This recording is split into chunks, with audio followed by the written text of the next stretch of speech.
Halo semuanya, perkenalkan nama saya Octavianus Dua, mahasiswa PPG dalam jabatan Angkatan 2 Universitas Negeri Makassar.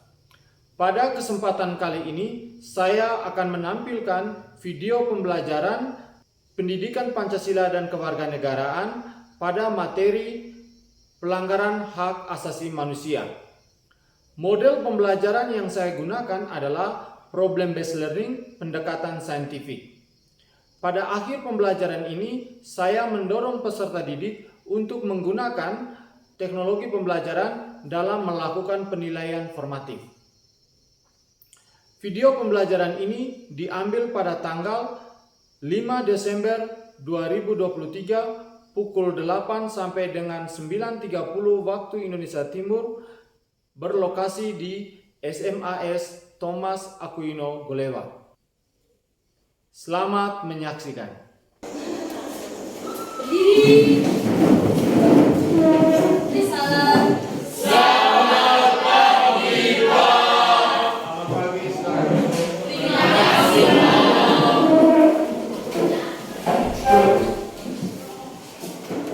Halo semuanya, apa kabar hari ini? Baik, luar biasa. Oke, puji Tuhan ya, kita hari ini bisa boleh kembali berkumpul di ruang kelas ini. Kita kembali menjalankan setiap rangkaian aktivitas kita hari ini, termasuk pembelajaran kita hari ini, yaitu pembelajaran pendidikan Pancasila dan kewarganegaraan. Oke, baik anak-anak semuanya. Sebelum Pak Okta mulai, Pak Okta meminta kalian coba mengecek kerapian kalian masing-masing. Dan sebelum kita mulai pelajaran kita hari ini, Pak Okta minta salah satu dari kalian untuk memimpin doa. Aldo, silakan maju ke depan.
Oke, baik anak-anak semuanya. Saat ini Pak Oktav akan melakukan absensi terlebih dahulu ya. Aldi? Hadir. Aldo? Angel? Fian? Paslin? Ningsih? Sisilia Novia Diva? Delom? Yano? Dita? Oke, baik anak-anak semuanya. Puji Tuhan hari ini kita bisa hadir semua ya.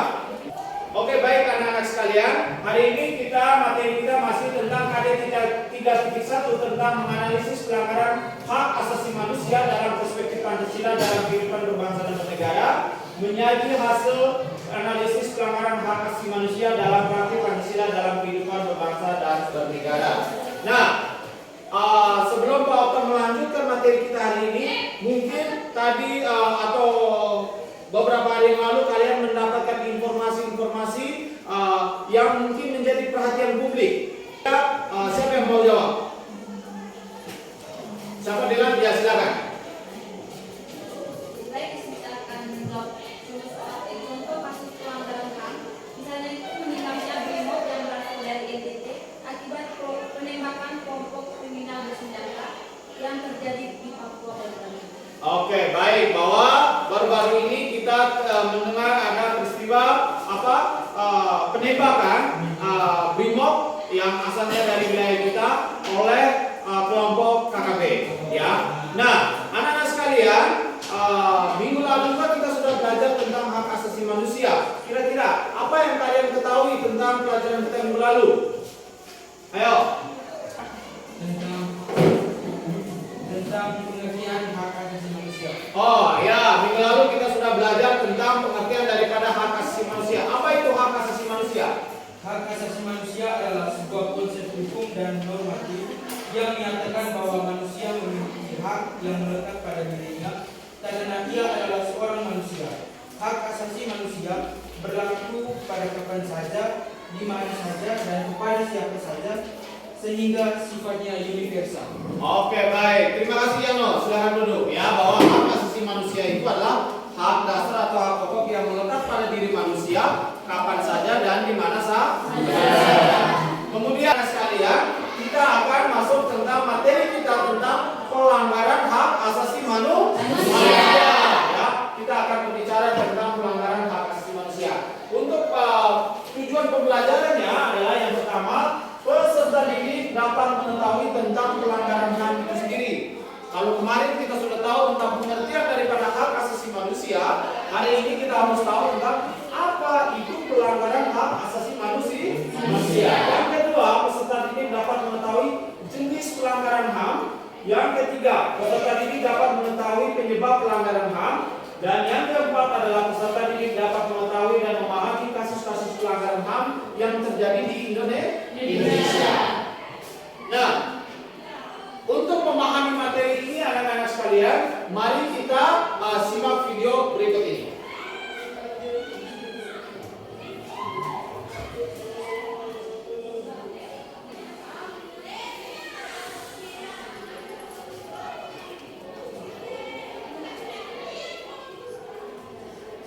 Ini adalah kronologi kerusuhan Mei 1998.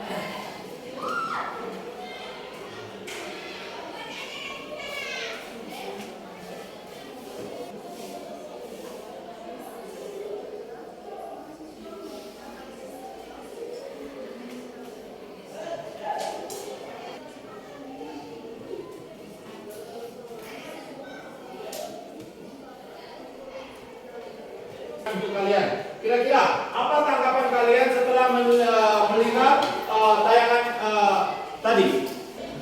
Oke, ya. Baik, dari video tadi dapat saya simak telah terjadi kerusuhan di Jakarta yang disebabkan oleh mahasiswa Atmajaya serta Trisakti yang diperlakukan untuk mendemonstrasi di gedung DPR. Oke, baik. Bahwa situasi dan kondisi bangsa dan negara kita menjadi tidak stabil. Ya, anak-anak sekalian, bahwa dari peristiwa tahun 1998 ini berdasarkan hasil investigasi daripada Komnas HAM bahwa itu masuk dalam kategori kasus pelanggaran HAM. Ya, masuk dalam kategori kasus pelanggaran HAM. Nah, apa sih yang dimaksudkan dengan pelanggaran HAM itu sendiri? Nah, yang mendefinisikan tentang pelanggaran HAM itu ada di dalam Undang-Undang Nomor 39 Tahun 1999 tentang hak asasi manusia. Dan Undang-Undang Nomor 39 Tahun 1999 ini merupakan dasar hukum tentang penegakan HAM. Nah, di sini dikatakan bahwa pelanggaran HAM adalah setiap perbuatan seseorang atau kelompok orang, termasuk aparat negara, baik disengaja maupun tidak disengaja, atau kelalaian. Jenis-jenis daripada pelanggaran HAM. Nah, pelanggaran HAM itu dibedakan atas dua, ya, pelanggaran HAM biasa dan pelanggaran HAM berat. Pelanggaran HAM biasa, pelanggaran HAM ini meliputi ada pelanggaran hak asasi manusia yang dapat bersifat kejahatan biasa atau ordinary crimes dan kejahatan luar biasa atau extraordinary crimes. Contoh yang masuk dalam kejahatan biasa itu misalnya adalah pemukulan, penganiayaan, pencemaran, nama baik dan melarang orang untuk mengekspresikan pendapat. Ya. Nah, jadi kalau jenis pelanggaran HAM tadi ada kejahatan biasa dan kejahatan luar biasa. Ada dua ya jenis pelanggaran HAM. Kemudian penyebab pelanggaran HAM. Ada penyebab pelanggaran HAM ini di kemarin ada dua faktor, yaitu ada faktor internal dan faktor eksternal. Faktor internal itu yang pertama, tidak seimbangnya. Kemudian ada kasus-kasus pelanggaran HAM.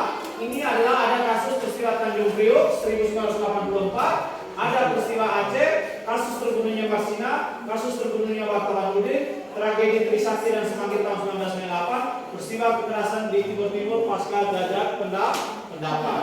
Nah, anak-anak sekalian, untuk memahami tentang kasus-kasus pelanggaran HAM yang terjadi masa lalu ini, saya minta kalian duduk dalam bentuk kelompok, kemudian kalian akan membahas satu kelompok satu permasalahan. Kira-kira kalian mengkaji apa sih yang terjadi dari peristiwa Tanjung Priok, atau apa yang terjadi dari peristiwa Semanggi 1, atau apa yang terjadi dari peristiwa terbunuh Aceh. Nah, Pak minta kalian duduk dalam bentuk kelompok. Di sini satu kelompok, kemudian satu kelompok, ini Pak Murani satu kelompok, Pak Murani satu kelompok. Ya.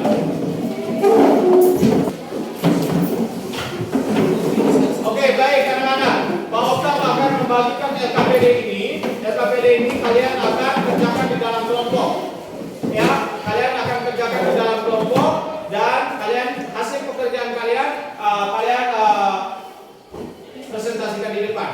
Nah, dalam proses diskusi nanti Pak Oktav akan ambil nilai. Ya, ada pengambilan nilai. Jadi itu mohon keseriusan dari kalian semuanya. Ya.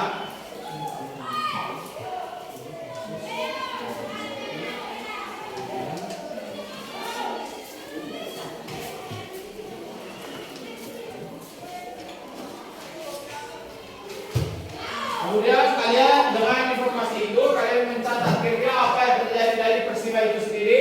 Kemudian kalian bisa presentasikan di depan dan kelompok lain siapkan 1-2 pertanyaan untuk memberikan menanyakan hal-hal yang perlu kalian ketahui bersama.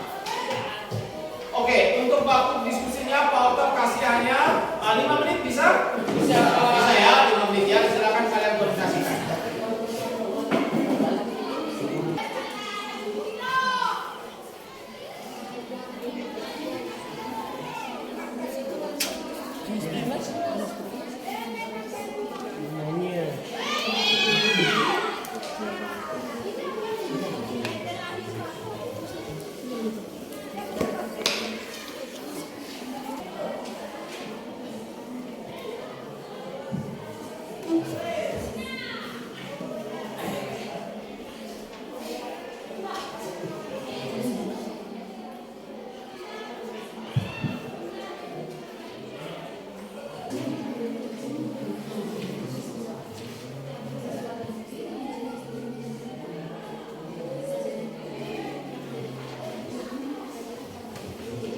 Saya minta 2 kelompok untuk menyampaikan pertanyaannya ya.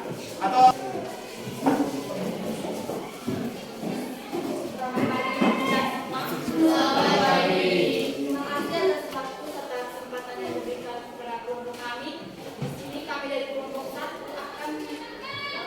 mempresentasikan hasil diskusi kelompok kami. Tanpa berlama-lama lagi, waktu dan kesempatan saya berikan kepada pemateri pertama. Peristiwa Tanjung Priok 1984. Peristiwa Tanjung Priok pada tahun 1984 merupakan salah satu episode perang dalam sejarah Indonesia yang menyebabkan pelanggaran Antara Nasional Indonesia TNI dan kepolisian di aparat keamanan melakukan tindakan kekerasan, penangkapan menyampaikan permintaan maaf kepada korban dan keluarganya. Meskipun demikian, peristiwa ini tetap menjadi kenangan kelam yang mengingatkan pentingnya informasi. jika dirasa pemaparan materi kami ini kurang lengkap atau tidak mengerti. Waktu dan kesempatan saya berikan. Oke, baik, silakan. Ayo, yang mau menyampaikan pertanyaan terkait dengan peristiwa Tanjung Priok, silakan. Ya. Silakan Tia. Baik, terima kasih atas waktu dan kesempatan. Di sini saya bertanya kepada teman-teman kelompok 1, apa upaya yang dilakukan oleh pemerintah dalam menangani kasus pelanggaran hak asasi manusia dalam peristiwa Tanjung Priok? Nah, bagaimana upaya pemerintah dalam mengatasi kasus Tanjung Priok? Yang kedua, oke, silakan Mimi. Oke, kita 2 pertanyaan saja ya. Oh, 3. Oke.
yang diberikan kepada kelompok kami dari kelompok 2 akan memaparkan hasil diskusi kelompok kami. Arti dan semanggi satu merujuk pada serangkaian peristiwa yang terjadi di Indonesia pada Mei 1998 yang melibatkan pelanggaran hak asasi manusia atau HAM yang sangat serius. Deskripsi kasus ini mencakup peristiwa yang berdarah dan melibatkan mahasiswa serta warga sipil. Selanjutnya saya berikan waktu pada teman-teman kelompok 1, 3, dan 4 untuk memberi pertanyaan kepada kelompok kami. Setiap kelompok 1 pertanyaan. Oke, silakan. Ya. Para saudara Yano, kami persilakan. Baik, di sini terima kasih atas waktu dan kesempatan yang diberikan kepada saya. Saya akan bertanya, kira-kira apa saja yang dilakukan oleh mahasiswa Trisakti dalam melakukan demonstrasi terhadap Presiden Soeharto? Sekian dan terima kasih. Apa saja? Kami akan menjawab pertanyaan dari teman kami. Para pemateri, saya persilakan. Jadi baik, di sini saya akan menjawab pertanyaan dari teman Yano dengan jawaban 1. Tuntutan reformasi politik. 2. Tuntutan reformasi ekonomi. 3. Tuntutan pengunduran diri Presiden Soeharto.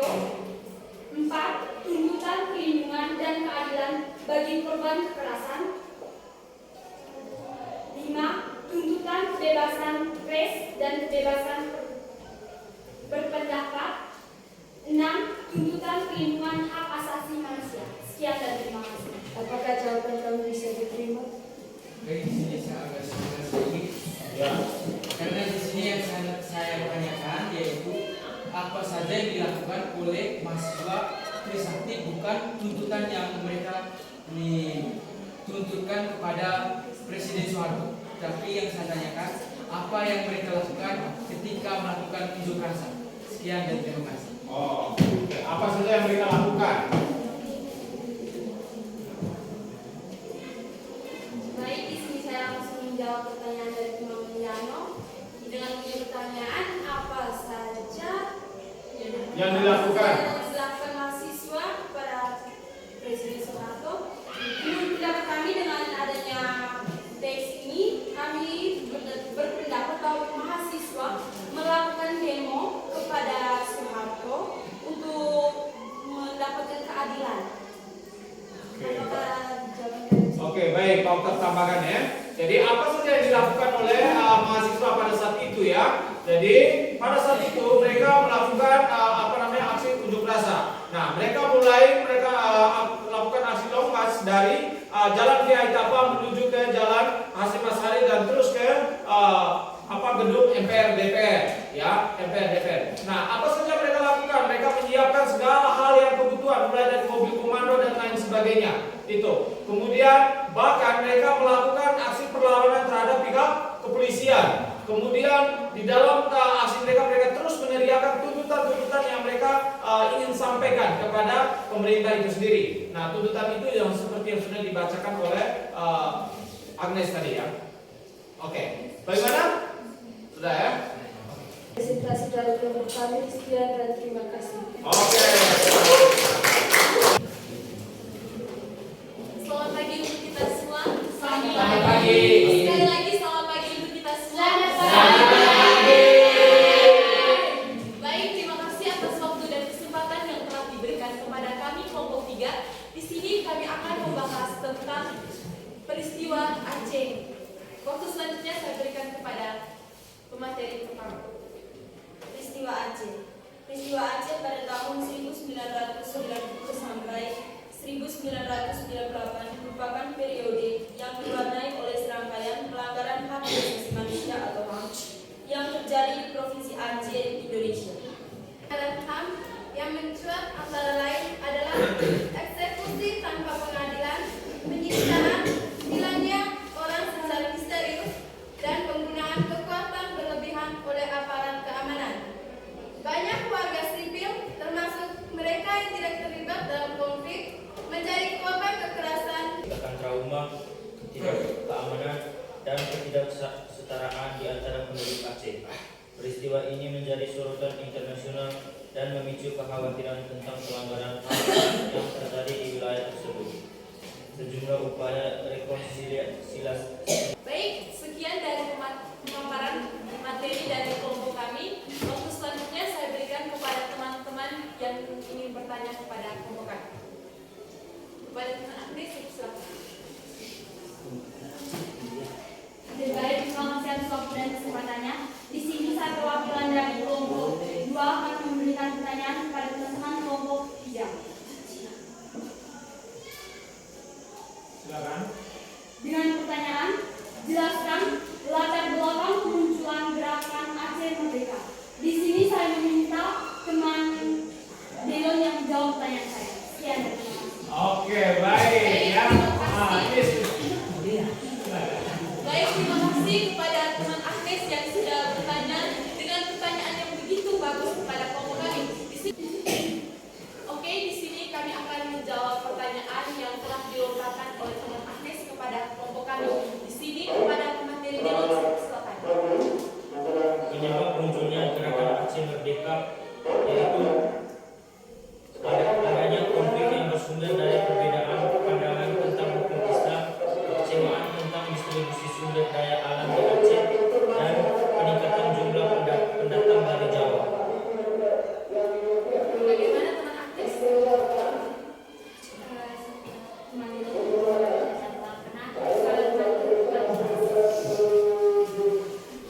Latar belakang kemunculan gerakan Aceh Merdeka adalah konflik yang bersumber dari perbedaan pandangan tentang hukum Islam, kekecewaan tentang distribusi sumber daya alam di Aceh, dan peningkatan jumlah pendatang dari Jawa.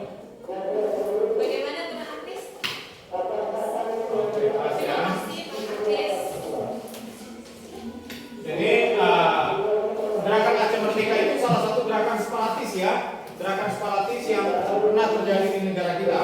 Ya, latar belakangnya bahwa kalau Aceh itu mereka sangat yang namanya menjunjung tinggi yang namanya hukum Islam ya. Seperti itu. Oke, lanjut. Ya, kita ya. Terima kasih kepada teman-teman yang sudah mendengarkan pemaparan serta memberikan pertanyaan kepada kelompok kami. Di sini kami menutup presentasi kami. Jika ada kesalahan, kami mohon maaf. Sekian dan terima kasih.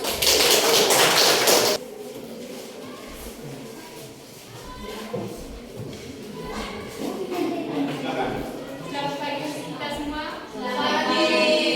Terima kasih atas waktu yang diberikan kepada kelompok kami. Di sini kami akan mempresentasikan materi kami. Pada materi pertama saya berikan kesempatan. Saya sebagai pemateri pertama, di sini kami akan menjelaskan peristiwa kekerasan di Timur Timur pasca jajak pendapat 1999. Pasukan militer milisi pro Indonesia terlibat dalam serangan terhadap warga sipil, organisasi kemanusiaan, dan fasilitas gereja. Banyak laporan mengenai penyiksaan, penghilangan paksa, dan pelanggaran hak asasi manusia lainnya. Peristiwa ini meninggalkan luka mendalam di masyarakat Timur Timur dan menjadi sebuah contoh kasus serius pelanggaran hak asasi manusia yang membutuhkan keadilan dan pertanggungjawaban. Terima kasih atas pemaparan materi dari teman-teman saya. Di sini kami akan membuka sesi tanya jawab kepada teman-teman kelompok lain. Kami berikan kesempatan untuk memberikan satu pertanyaan. Ya, kepada teman saya. Di sini saya akan bertanya,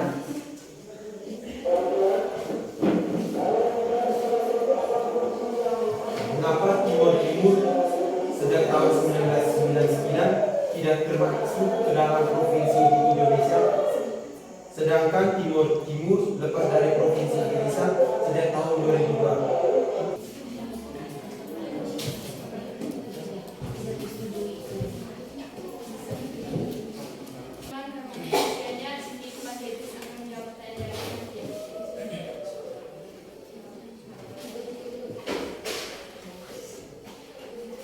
Dengan jawaban yaitu pasca jajak pendapat yaitu proses penggalian pendapat dari masyarakat, yaitu pendapatnya masyarakat Timur Timur meminta kemerdekaan. Baik. Ya, baik. Jadi pertanyaannya apa yang dimaksudkan dengan jajak pendapat toh?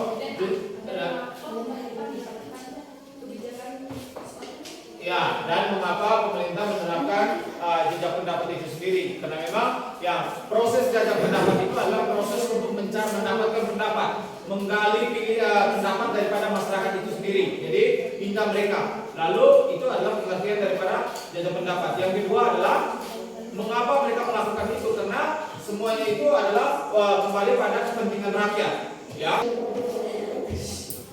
Sekian untuk pemaparan materi dari kami. Jika ada yang salah,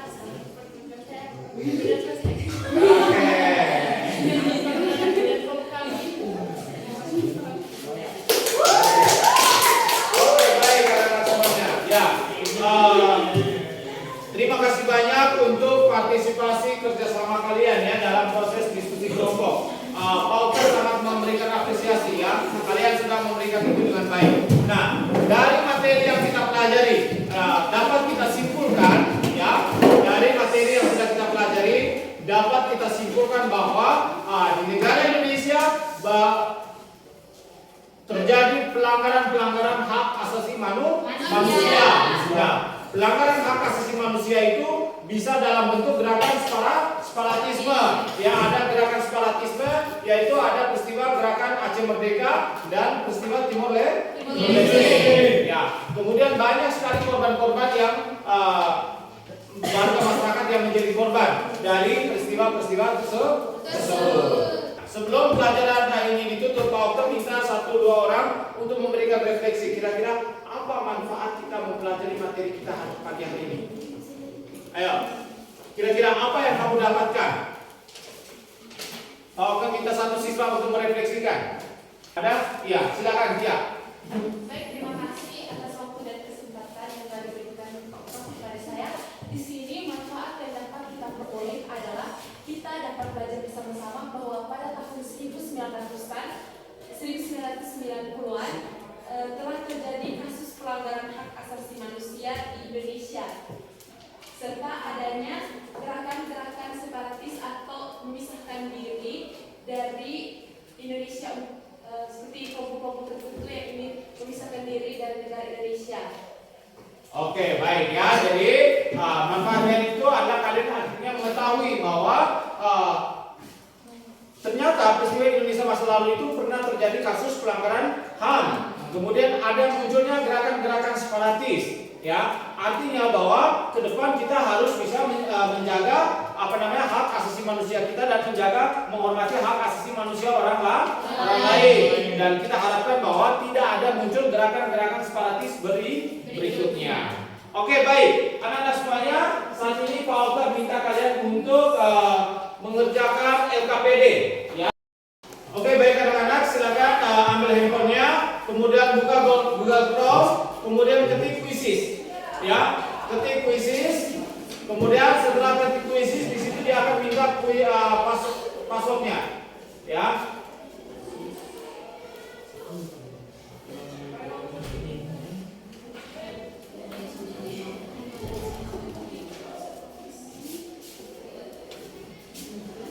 Silakan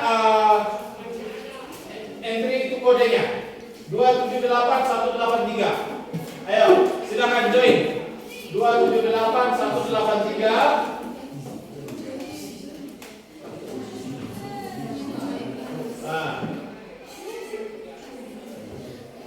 Sudah? Satu orang, Aris Ganteng. Oke, tulis namamu, sudah masuk di sini, Aris Ganteng. Oke, Dano. Lagi, yang lain. Ya. Yulita Nino, ya, tulis nama lengkap kalian ya, Yulita Nino. Terus, ayo lanjut lagi. Angel Oke. Lanjut. Ya. Yolan kenapa? kemudian Tito dan Lila Diwa. Oke, Lila. Terus lanjut lagi. Ada lagi? Sudah? Nah, siapa lagi yang belum? Alif sudah bisa? Kenapa? Oke, Patas. Yola Modi. Oke, siapa lagi? Sudah ya? Sudah. Oke, Lila sudah. Delon? Sudah. Oke, kemudian Aris? Sudah. Aldo? Bisa atau tidak? Tidak bisa ya? Oke. Sudah ya? Kita mulai. Silakan mengerjakan soal yang ada di kuis itu. 5, 3, 2, 1. Go.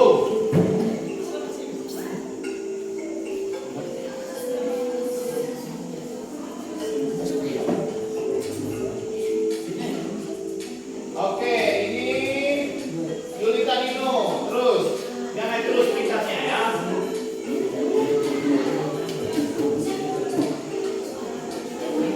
Ya. Aris Kasem ini belum ada jawaban. Kemudian Yulita Nino nomor 1 terus. Lila. Nano. Kamu kerja terus nih, mereka bertiga nih ya. Terus. Yolanda belum jawab. Ya. Yulita Nino naik lagi. Terus. Disane oleh Lila. Ayo silakan. Terus. Yulita Nino naik terus. Ya.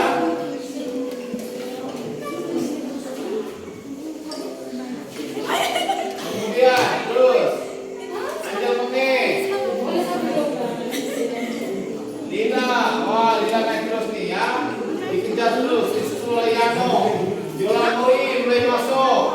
Nah, kemudian Patas mulai naik dia. Masih Lila.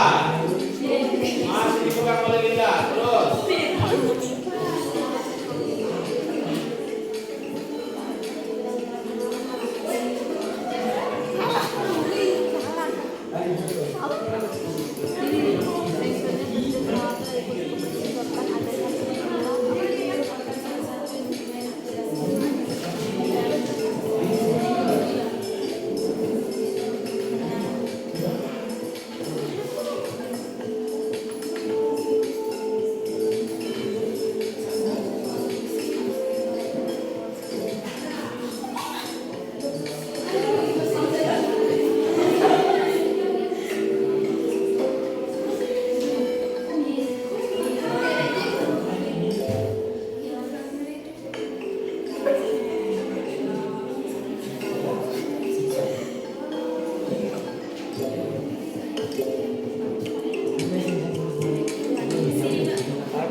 Oke, sudah.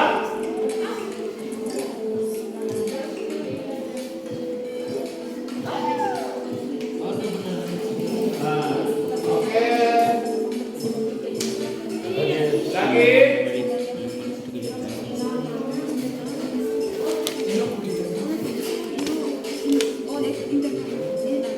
Ya, kita minum. Wah, Lila masih pegang terikat terus.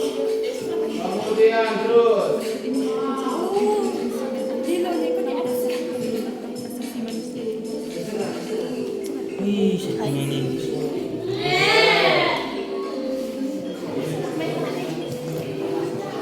Oke, lagi.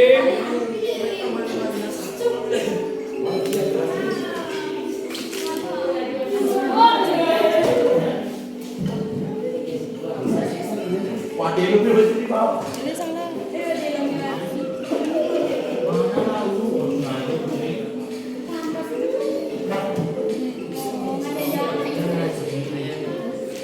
Oke, cukup ya? Sudah? Sudah.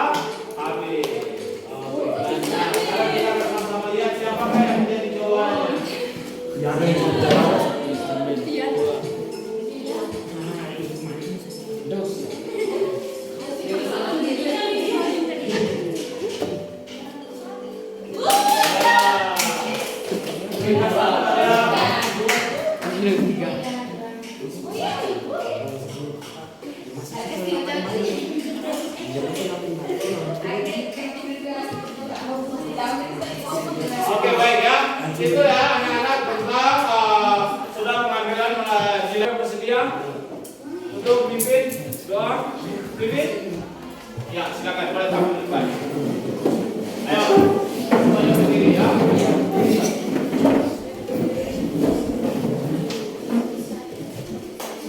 Marilah kita mengambil sikap yang baik untuk berdoa.